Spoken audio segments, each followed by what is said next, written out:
எல்லாருக்கும் ஃபர்ஸ்ட் வணக்கம். சத்தமா பொதுவாக எனக்கு அவ்வளோவா சவுண்டாக பேச வராது. ஸோ நான் ட்ரை பண்ணுறேன். இங்கே ஆமாம், என் பேர் Kishan, KS Kishan. Last month வந்து நாங்கள் இங்கே இதே இடத்துல தான் இந்த படத்தோட பூஜையை வந்து போட்டோம். ஸோ இந்த படம் வந்து சக்ஸஸ்ஃபுல்லாக ஒரு 25 டேஸ்க்குள்ளே டே அண்ட் நைட் ஒர்க் பண்ணி முடிச்சிட்டோம். ஸோ இதோட போஸ்ட் ப்ரொடக்ஷன் ஒர்க்கும் ஆல்மோஸ்ட் முடிஞ்சிடுச்சு. ஸோ படம் வந்து நாங்கள் சீக்கிரமாக ரிலீஸ் பண்ணுறதுக்கு பிளான் பண்ணிகிட்ருக்கோம். இந்த படத்தில் வந்து நான் இவ்வளோ சீக்கிரமாக முடிக்கிறதுக்கு காரணம் வந்து என்னோடய ப்ரொடியூசர்ஸ், அப்புறம் ஆக்டர்ஸ், அப்புறம் என்னோடய அசிஸ்டன்ட் டைரக்டர்ஸ், அப்புறம் அந்த நாங்கள் ஷூட் பண்ண ஊரில் ஒர்க் பண்ண எல்லாருமே அவங்களாம் கூட இருந்ததால் தான் இந்த 25 டேஸில் படம் முடிக்க முடிஞ்சது. மெயினாக ப்ரொடியூசரை சொல்லணும். அவர் வந்து ஆல்ரெடி சொல்லியிருப்பார் உங்களுக்கு. அவர் ஆர்மிலேருந்து வந்து இங்கே ஒரு பேஷனேட்டாக ஒரு படம் எடுக்கணும்னு சொல்லிட்டு வந்திருக்காரு. ஸோ இது அவர் ஃபஸ்ட் படமாக இருந்தாலுமே வந்து எக்ஸ்பீரியன்ஸ் அவருக்கு இல்லைனாலுமே அவருக்கு அந்த ஒரு ஸ்டோரி நாலேஜ் இருக்குது. ஒரு ஒரு டயலாக் எப்படி இன்னொரு சீன் எப்படி கனெக்ட் பண்ணும், அந்த மாதிரி விஷயங்கள்லாம் நிறையா தெரிஞ்சு வச்சுருக்காரு. ரெண்டாவது, பெரிய பெரிய ப்ரொடக்ஷனில் கூட ஏதாவது நம்ம கேட்டால் கொடுக்க மாட்டாங்க. இந்த சீனுக்கு தேவைப்பட்டால் கொடுக்க மாட்டாங்க. பட் இவர் எது கேட்டாலுமே கொடுப்பாரு. ஒரு கொஸ்டின் கேட்பார், இது வேணுமாம்பாரு. ஆமாம் வேணும்னா அதை எப்படியாவது அரேஞ்ச் பண்ணி கொடுத்துருவார். ஸோ அவரோட சப்போர்ட் இருந்ததால் தான் இந்த படம் சீக்கிரமாக முடிக்க முடிஞ்சது. ரெண்டாவது, இந்த படத்தில் நடித்தவங்க கோவிட்டா மேம், அப்புறம் ஆதர்ஷ், அப்புறம் ரஃபிக் பிரதர், அப்புறம் அமுதவாணன் சார், இவங்க எல்லாருமே வந்து ரொம்ப எனக்கு நான் என்ன சொன்னாலும் முகம் சுளிக்காமல், டைமிங் அதிகமாக எக்ஸ்டெண்ட் ஆகும் அதெல்லாம் எதுவும் கேர் பண்ணிக்காமல் வந்து எனக்கு ஒர்க் பண்ணி கொடுத்தாங்க. ஸோ அதேமாதிரி என்னோடய டீமும் வந்து ரொம்ப கஷ்டப்பட்டாங்க இந்த படத்தில் ஒர்க் பண்ணுறது. ஒரு ஒரு ஒரு நல்ல அவுட்புட் வந்து நாங்கள் கொடுத்துருக்கோம். ஸோ என்னோடய படத்தில் டிஓபி இன்றைக்கி வரல. அவரும் வந்து ஒரு நல்ல ஒரு நல்ல ஒரு விஷுவல் வந்து நாங்கள் இந்த படத்தில் வந்திருக்கோம். இது வந்து ஒரு ஹாரர் ஃபிலிம் தான் இது. முன்னாடி நான் சொல்லியிருந்தது ஹாரர் ஃபிலிம்னு, இப்போ திரும்பவும் சொல்கிறேன், இது ஒரு ஹாரர் ஃபிலிம். இது வந்து ஒரு கம்ப்ளீட் ஹாரர் ஃபிலிம். ரெண்டு மூணு ஜானர் மிக்ஸ் பண்ணி அந்த மாதிரிலாம் இல்லை, ஒரு கம்ப்ளீட் ஹாரர் தான் இது. ஸோ சீக்கிரமாக இந்த படம் தேட்டருக்கு வரும். உங்களோட சப்போர்ட் எங்களுக்கு வேணும். திரும்பவும் நான் உங்களை மீட் பண்ணுவேன், அடிக்கடி மீட் பண்ணிகிட்டே இருப்பேன்னு நான் நினைக்கிறேன். எல்லாருக்கும் வந்ததுக்கு ரொம்ப நன்றி. தேங்க்ஸ். இது சினிமா பற்றி மட்டும் கேளுங்க. ஓகேண்ணா. கேமரா பற்றி இந்த டைட்டிலுக்கு காரணம் என்ன? ஏன்னா யாருக்குமே தெரியாதுன்றாங்க. டைட்டில் யாருக்கு? டேரக்டரா நீங்களா? டேரக்டர் அவருக்கு நான் கேட்ட ரெக்வஸ்ட் பண்ணேன், டைட்டில் நானே வைக்கலாம் அப்படின்ட்டு. அதனால் அவர்கிட்ட நான் சொல்லலை, நேற்று நைட்டு வரையும் சொல்லலை. அது வந்து எனக்கு இந்த படத்தினுடைய கதை சொன்னார் அன்னைக்கே. இது அன்னைக்கே நான் முடிவு பண்ணிட்டேன் இந்த டைட்டில் தான் அப்படின்ட்டு. அவருக்கு இது சொல்லவே கிடையாது, நான் கோபடேஸ்டி சொல்ல கிடையாது. அது இந்த டைட்டில் கடைசி வரைக்கும் நானே வச்சுட்டு இருந்தேன். அது எப்படி சொல்கிறேன்னா, இந்த படத்தை கதை கேட்டோம்னா இதனுடைய கரு என்னன்னு தெரிஞ்சிருச்சு. அந்த கருவிலேயே வச்சு நான் அந்த டைட்டில் அன்றைக்கே ரிலீஸ் பண்ண மனசில் வச்சுட்டேன். நான் எழுதி வச்சாச்சு. அதனால் அவர் யார்ட்டையும் சொல்லலை. இன்னைக்கு காலையில் ரொம்ப கஷ்டப்பட்டு கேட்டார், நான் டிசைனர் பண்ணோம், நான் போஸ்ட் அடிக்கணும், எனக்கு கொடுங்க அப்படின்னு. அதனால் அந்த டார்க் ஜெயின்னு சொல்லிட்டு அவர்கிட்ட சொல்லிட்டேன் நான். அவர் எவ்வளோ கேரக்ட் பண்ணாங்க, எல்லாம் ஆக்டருங்க எல்லாமே பண்ணாங்க. அது யார்ட்டுமே சொல்லலை. ரிக்வஸ்ட் இந்த 12 மணிக்கோட ஜோவிதா ஃபோன் பண்ணாங்க எனக்கு, சார் எனக்கு டைட்டில் மட்டும் சொல்லுங்கள் அப்படின்னு. இல்லைம்மா நான் காலையில் எல்லாம் சொல்கிறேன், ரிலீஸ் பண்ணிடலாம், நான் வந்து பார்த்துக்கோங்க அப்படின்ட்டு. ஆனால் கதை அவ்வளோ நல்லா அருமையாக அமைஞ்சிக்குது சார். டைரக்டரும் அவ்வளோ, அவர் டைலாக் எழுதிக்கிறாரு, அதில் நான் எவ்வளவோ மாற்றங்கள் பண்ணேன், அதெல்லாம் ஏற்றுக்கிட்டார் அவர். ஆனால் எனக்கு இந்த அனுபவம் என்னவும் எதுவுமே கிடையாது. ஆனால் அந்த டைலாக் அந்த இடத்துல ஷூட்டிங் ஸ்பாட்டில் எடுக்கும்போது, சார் இந்த டைலாக் இப்படி கொஞ்சம் மாற்றி சொல்லுங்கள் அப்படின்னு சொல்கிறேன். அது சொன்னால் அது கிளிக் ஆகிடுச்சு அவருக்கு. அதனால் அதெல்லாம் ஏற்றுக்கிட்டு வந்துட்டார். ஆனால் மற்ற டைரக்டர் இந்த மாதிரி ஏற்றுப்பாங்களா ஏற்றுக்கிறது தெரியல. ஆனால் இவர் எனக்கு எவ்வளோ சப்போர்ட் பண்ணி கொடுத்தாரு டைரக்டர்லாம். இப்போ ஃபர்ஸ்ட் படமே வந்து ஆர்ஆர் மூவி செலக்ட் பண்ண காரணம் என்ன? படத்துக்கு வந்து இப்போ டெண்டரிங் வந்து அந்த திகில் படத்தில் தான் போயிட்டுருக்கு. அதை இது சரி, இவர் கதை சொன்னார், இந்த கதை டிஃப்ரெண்ட்டாக இருந்துச்சு. ஆனால் இவர் கொண்டு அந்த கதை வேறு, நாங்கள் இப்போ எடுத்துக்கிற கதை வேறு. கிளைமேக்ஸ் மட்டும் மாற்றிருக்கிறோம். 3 கிளைமேக்ஸ் வச்சுருந்தோம். 3 பேர் பேசி கோபடேஸ்வரர், நானும் இவர் எல்லாமே. ஆனால் 3 இதில் வந்து யாருக்குமே தெரியாது கடைசியில் ஃபைனல் என்ன வரும் அப்படின்ட்டு. ஆனால் கடைசியில் அதே கடவுளே அந்த என்ன இதுன்னு தெரியல, அதே அமைஞ்சிக்கிச்சு அந்த கிளைமேக்ஸ். அந்த கிளைமேக்ஸ் தான் இப்போ நான் வச்சுக்கிற டைட்டில். விடாப்பிடியா அந்த டைட்டில் இருக்கிற காரணம் என்ன? ஏன்னா ரெட் ஜெயின் மூவின்னு ஒன்று இருக்கு, சிவப்பு புதம். இது வந்து டார்க் ஜெயின், கருப்பு புதம். ஒருவேளை திமுக மேல உங்க ஏதாவது காரணம் இருந்துச்சா? இல்ல திமுக சைடுல இருக்கீங்களா? இல்லை, இதுக்கும் அரசியலுக்கும் கிடையாது. நான் வந்து சினிமா ஃபீல்டில் இருக்கிறேன். இந்த படனுடைய கருவை நீங்கள் பார்த்தீங்களா தெரிஞ்சுப்பீங்க, டார்க் ஜெயின் எதுக்கு வச்சுக்கிறாங்க அப்படின்னு. இப்போ இதுக்கு அதுக்கு சம்மந்தமே கிடையாது. ஆனால் நீங்கள் ஒரு டைம் படத்தை பார்ப்பீங்களா? ஏன் இதுக்கப்புறம் சம்பந்தம் கிடையாதுன்னா யார்கிட்டயும் இன்ஃபார்ம் பண்ணவும் இல்லை, யார்கிட்டயும் சொல்லவும் இல்லை. சஸ்பென்ஸா வச்சிருக்க காரணம் வந்து ஏதாவது ஒரு புள்ளி இருக்கும். புள்ளி இருக்கு. இந்த டைட்டில் வந்து நான் சஸ்பென்ஸாக ரிலீஸ் பண்ணணும்னு எல்லாத்தையும் சொல்லிட்டேன். நான் ஸ்டார்டிங்லேயே சொல்லிட்டேன். இவங்க எத்தனை ஃபர்ஸ்ட் ஸ்டார்டிங்லேயே கேட்டாங்க டைட்டில் இல்லைங்க, அப்படிலாம் இல்லைங்க. டார்க் இந்த கருவே அதுதான். இப்போ அந்த பூதங்கிறத வந்து அந்த பூதத்தை தான் இங்கே படமே. அதான் அதனால தான் வச்சிருக்கிறேன் அது பேர். இது வேற எந்த ஒரு இதுவும் கிடையாது நமக்கு. ஐயா அவருக்கு இதுதான் ஃபர்ஸ்ட் மூவி. சரி, என்னன்னா தமிழ்நாட்டுல அவ்வளவு ஹீரோஸ் இருக்காங்க, ஏன் அத்தனை ஹீரோ விட்டு நம்ம ஃபாரின்ல போய் செலக்ட் பண்ணீங்க? தமிழ்நாட்டுல இருக்க ஹீரோ வந்து கன்வெர்ட்டா இல்லையா உங்களுக்கு? ரொம்ப வந்து ஏதாவது பணம் அதிகம் கேக்குறாங்களா? அப்படிலாம் இல்லை. ஐயா அவரு கும்பகோணம் ஐயா. இல்ல அவர் வந்து பாலிவுட்ல நடிச்சிருக்காருல்ல, ஹாலிவுட்ல நடிச்சிருக்காருல்ல, அவரு இல்லையா? அங்க இருந்து ஏன் இங்க கொண்டு வரீங்க? இந்தியா நிறைய ஹீரோ இருக்காங்களே, அதுக்காக இல்ல ஹீரோ அவர் வந்து ரஃபிக். அவர் வந்து படத்துல நடிச்சிருக்காங்க, படத்தில் நடிச்சிருக்கிறாரு. அவர் இல்லை ஆக்சுவலி அவர் வந்து எங்கள் பக்கத்து ஸ்ட்ரீட். அவர் ஆக்சுவலி அவர் அங்கேருந்து நான் கூப்பிட்டு வரல. அவர் நானும் ஒரே ஊர் தான். சின்ன வயசுல வெளிநாட்டு போய் அங்கேயே செட்டில் ஆகிட்டார், அவ்வளோதான். வேற ஒன்றும் இல்லை. அந்த கதைக்கு அவர் கரெக்டாக இருந்தார். ஸோ அதனால சூஸ் பண்ணதான். இல்லை அவருக்கு இருக்கிற டிசிப்ளின், ஒரு டைமிங் கீப்பிங் யாருக்குமே எனக்கு வந்து புதுசாக இருக்குது. அவருக்கு 8 மணினா 8 மணி கரெக்டாக வந்து உட்காந்துடுவார். ஷூட்டிங் முடிகிற வரைக்கும் அந்த அவர் ஷாட் இருக்கிற வரைக்கும் வெளியே போக மாட்டார். அந்த ஷாட் முடிஞ்ச பின்னால் ஒரு டைலாக் சொல்லிட்டுமா கண்ணாடி மூலம் நின்றுட்டு அவர் சொல்லிகிட்டே இருப்பார். ரவி சார் படம் எடுக்கிறது ஈஸி, ரிலீஸ் பண்ணுறது கஷ்டம். இப்போ எந்த டேட்ல வர போறீங்க, எத்தனை தேட்டர் கிடைக்க போகுது உங்களுக்கு, அது மட்டும் மென்ஷன் பண்ணுங்க. இதெல்லாம் நமக்கு இல்லை, அதெல்லாம் மேலக்கிறவன் தான் சார் சொல்லணும். இப்படி சொன்னா எப்படி? எல்லாம் இதெல்லாம் கடவுள் தான் எதாவது சொல்லணும், என்ன பண்ணுறது ஏது பண்ணுறது அப்படின்ட்டு. அது இயற்கையாக வந்து அமையறது தான். அது நம்ம எத்தனை உங்க ப்ரொடக்ஷன்லேயே ரிலீஸ் பண்ணுற மாதிரி படமா? எப்போ release? April sir, April release sir. இங்கே வந்து எங்களுக்கு வந்து ஒரு பெரிய சப்போர்ட் பண்ணுறீங்க. அது எந்த டைமாக இருந்தாலும் சரி. ஆல்ரெடி நாங்கள் எங்களோட படத்துக்கு பூஜை போட்டிருந்தோம். அப்பயும் வந்து நீங்கள் ஒரு பெரிய சப்போர்ட் கொடுத்தீங்க.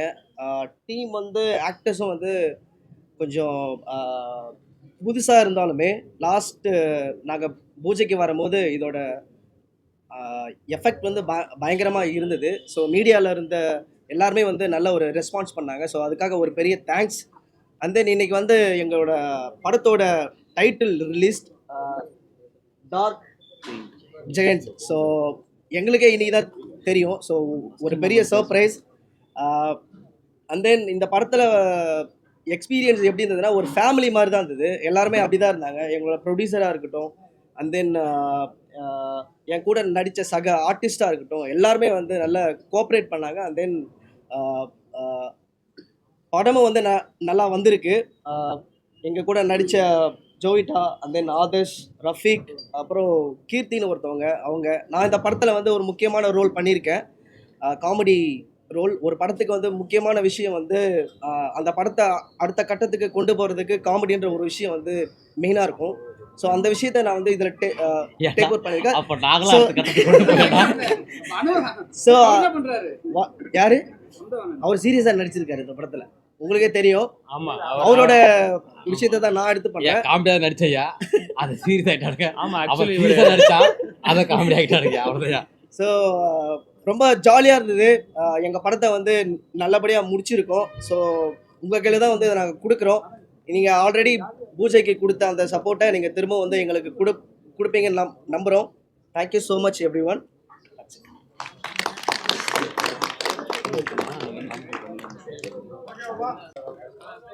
பத்திரிகை ஊடக நண்பர்கள் எல்லாருக்கும் வணக்கம்.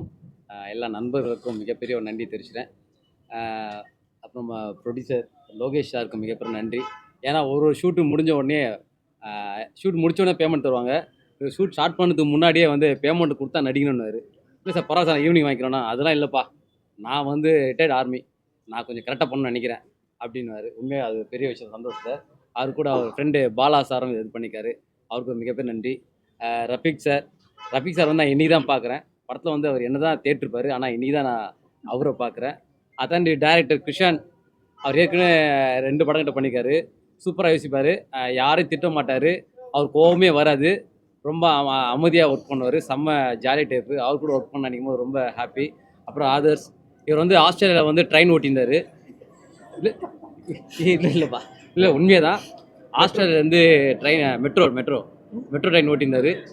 இன்றைக்கி வந்து இந்த படத்தை வந்து சூப்பராக நடிக்கணும் அப்படின்னு சொல்லிட்டு வந்திருக்காரு. உண்மையாகவே நல்ல ஒரு ஹீரோ, ஜாலியான டைப்பு தான். நைட்டு ஃபுல்லாக ஜாலியாக இருப்பார்.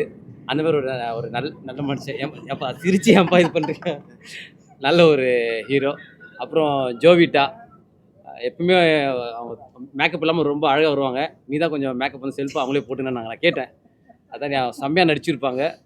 ஒரு சின்ன ஒரு இதில் வந்து ஒரு ஒரு ஒரு பேய் நடந்து போகிற சீனு, அதில் பேக்கில் இவங்க நடந்து போனோம். அது கூட மாடல் நடப்பாங்களே, ஸோ அந்த மாதிரி தான் நடந்து போவாங்க. நான் கேட்டேன், இருந்தாங்க நீங்கள் மாடலாங்க?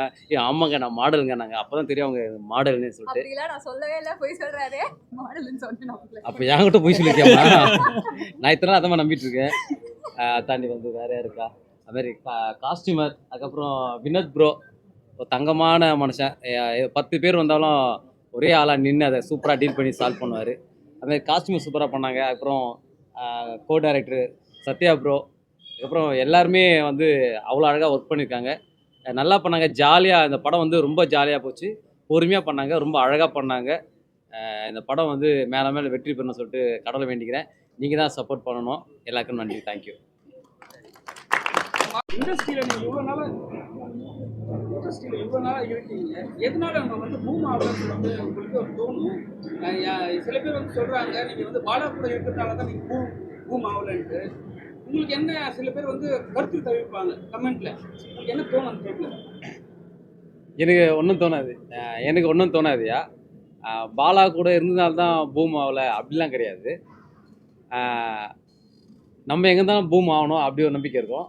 நான் வந்து விஜய் டிவியில் நான் கலந்துட்டு ஒரு 5 ஷோலையும் வந்து நான் டைட்டில் வின் பண்ணியிருக்கேன். நான் அதை தான் நான் வெற்றியாக பார்க்குறேன். கொடுக்குற வேலையை கரெக்டாக பண்ணணும். எங்கே இருந்தாலும் நம்ம ஜெயிக்கணும்னு நினைப்பேன். அதுக்காக ஹார்ட் ஒர்க் பண்ணுவேன். நான் கொடுத்த அந்த ஒரு 5 ஷோவில் வந்துட்டு ஒரு டைட்டில் ரொம்ப கஷ்டமான விஷயம் தான். அதில் டைட்டில் வின் பண்ணியிருக்கேன். டைரக்டர் பாலா சார் படத்தில் பண்ணேன். எந்தெந்த படத்தில் நடிக்கணுமோ அந்த படத்தில் நல்ல பேர் எடுத்துருக்கேன்.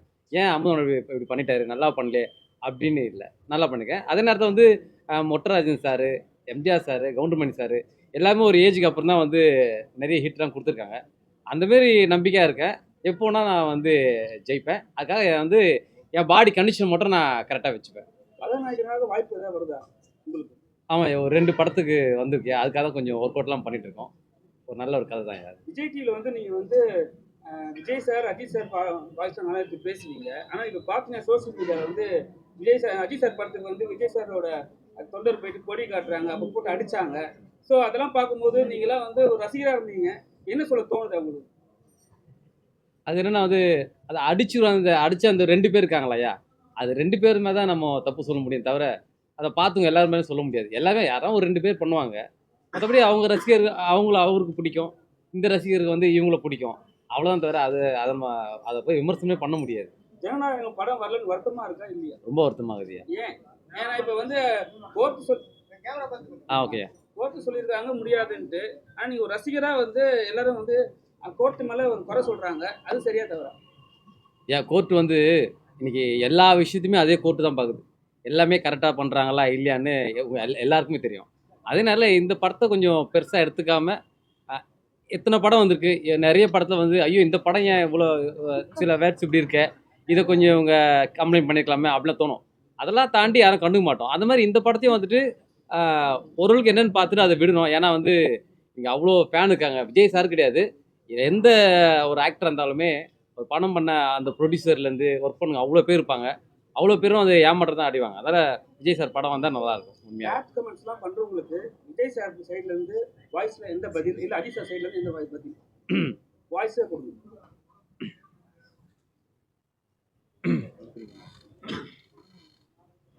இந்த உலகமே வந்து உன்னை தோத்துட்ட சொன்னாலும் நீயா ஒத்துக்கிற வரைக்கும் நெவர் எவர் கிவ் அப்.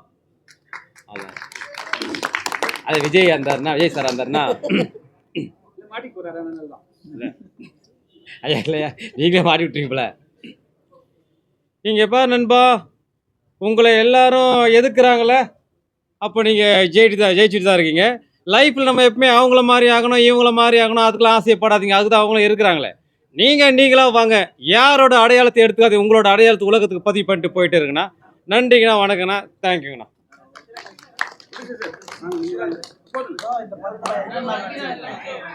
என்னங்கய்யா?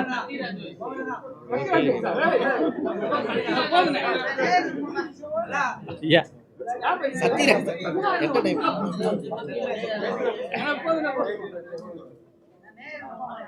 என்னங்க சொல்லுங்கய்யா? ஐயா கண்ணாடி ஏதாவது வச்சுருக்கீங்களா? இது ஒரு ஸ்டேஜ் ஷோவாக ஆகிட்டாங்க. கண்ணாடி ஒரு இத்தனை ஆர்டிஸ்ட் இருக்கீங்க, ஒருத்தரோட கண்ணாடி போகல. ஐயா கண்ணு வலிங்க ஐயா அது. இதை வச்சுட்டு நான் பாக்கியராஜ் சார் மாதிரி ஒன்றா பேசலாம், ஆனால் சத்யராஜ் சார் பேச முடியாது. என்னப்பா கண்டுக்கலா சௌக்கியமா? நல்ல காலம் இந்த வாய்ஸ் எடுத்தாலும் நம்ம தப்பிச்சோம். ஏடா இந்த வாய்ஸில் தான் நம்ம எதோட கலங்கலாம். ஆனால் கண்டுக்க மாட்டாங்க. நம்மள சத்யராஜ் சார் வயசு பேச சொல்லிட்டு அம்மாவாசை எங்கே உட்கார வச்சிருக்காங்க. ஆனால் ரொம்ப காமெடிங்க அடி. ஆனால் என்ன இதெல்லாம் போய் கோச்சிட்டா அப்படி. இந்த படம் வந்துட்டு என்னப்பா டார்க் நைட்டா? அவ்வளோ தம்பிக்குவா இல்லை ஏன் கேட்டா இவன் தான் படித்தா டார்க் நைட்டுன்னு, அப்புறம் நான் தான் சொன்னேன் டார்க் ஜெயிண்ட்டுன்னு. இந்த படம் வெற்றி பெற வேணும்னு எல்லாரும் வேண்டிக்கிறேன். எல்லாரும் சப்போர்ட் பண்ணுங்க. நன்றி, வணக்கம். கை தட்டிய எல்லாருக்கும் நன்றி.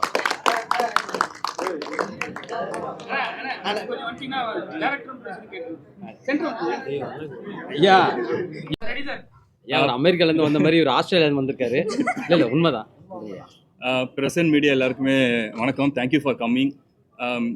இதுக்கு முன்னாடி எனக்கு 2 படத்துக்கு நீங்கள் எல்லோரும் நல்லா சப்போர்ட் பண்ணீங்க. நாயாடி படமும் சரி, கடுக்கா படமும் சரி, 2 படத்துலையும் எனக்கு நல்லா சப்போர்ட் பண்ணீங்க. ப்ரொடியூசர் சார் வந்து 2 பேருமே ஆர்மியில் நாட்டுக்கு இவ்வளோ நாள் சேவை செஞ்சு இப்போ தமிழ் சினிமாவுக்கு வந்திருக்காங்க. ஸோ நம்மளோட சப்போர்ட் அவங்களுக்கு ரொம்பவே தேவை. இப்போ சிச்சுவேஷன் எல்லாருக்கும் நல்லாவே தெரியும். படங்களுக்கெல்லாம் வந்து தியேட்டர் கிடைக்கிறது, டிஸ்ட்ரிபியூஷன் கிடைக்கிறது. இதை கடுக்கா படத்துக்கும் சரி, நாயாடி படத்துக்கும் சரி, we face that problem. But அதையும் மீறி நீங்கள் வந்து படத்தை பார்த்து நல்ல படம்னா ரிவ்யூ பண்ணி எங்களுக்கு ஒரு பேர் வர்ற மாதிரி செய்கிறீங்க. ஸோ எங்களுக்கும் மக்களுக்குமான ஒரு பாலம், பிரிட்ஜே நீங்கள் தான். ஸோ இந்த படத்துக்கும் அந்த சப்போர்ட் வேணும்னு நான் கேட்டுக்கிறேன். And also thank you producer sir, director sir and Joyita. First எனக்கு நர்வஸாக இருந்தது உங்கள் கூடலாம் நடிக்கிறதுக்கு. But very friendly, very friendly. எல்லாருமே சப்போர்ட் பண்ணி ஆக்சுவலாக இன்னொருத்தவங்க இருக்கா, எனக்கு தங்கச்சியாக ஒருத்தவங்க நடிச்சிருக்காங்க, அவங்க வரல. கிருத்திகா, அவங்க கீர்த்தி. ஸோ எல்லாருமே கோ ஆர்டிஸ்ட், எல்லாருமே அமுதவன் நண்பர், அமுதவனாக இருக்கட்டும், விஜயா இருக்கட்டும், ரஃபீக்காக இருக்கட்டும். ரஃபீக் எனக்கு ரொம்ப வருஷமாக தெரியும், என்னோட பழைய ஃப்ரெண்டு தான், ஃபேமிலி ஃப்ரெண்டு தான் அவர். ஸோ இது ஒரு ஃபேமிலி மாதிரி ஒரு டீமாக ஒர்க் பண்ணோம். Thank you for the opportunity. And இப்போ இனிமேல் நாங்கள் ஒரு படம் எடுத்தாச்சு. இனிமேல் இது எல்லாமே உங்கள் கையில் தான் இருக்குது கொண்டு போய் ரீச் பண்ணுறதுக்கு. Thank you again. Thank you so much.